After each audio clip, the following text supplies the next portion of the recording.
आज ओडिशा अभिभावक महासंघ तरफ आम जो फैक्ट फाइंडिंग करूँ से गोटे नुआ तथ्य आज आम पाखे पहुंची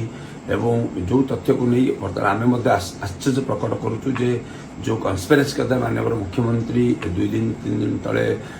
टाइम्स ऑफ इंडिया रे गोटे फंक्शन में कहते से conspiracy smell higher education department को जाऊँगी तेणुक कौट ना कौटी हायर एजुकेशन डिपार्टमेंट जो कन्स्पिरेसी थाईपे बोलिकी आम सन्देह सृष्टि करूँ कारण माननीय मुख्यमंत्री जो गोटे गुरुत्वपूर्ण कथा गणमाध्यम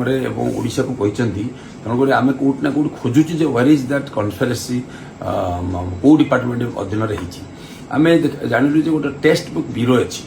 जो मनोज पाढ़ी जो एसीआर डायरेक्टर थे से टेक्स्ट बुक ब्यूरो जार दायित्व ही नुहे जो आपणकर डीटीपी दायित्व नवा कि करेक्शन करवा एवं सब करेक्शन को आणिकी पहुँचेब तापर प्रिंटिंग की टेक्स्ट बुक प्रेस को देले से प्रिंटिंग की दायित्व देवे एबे आमे जेतेबेले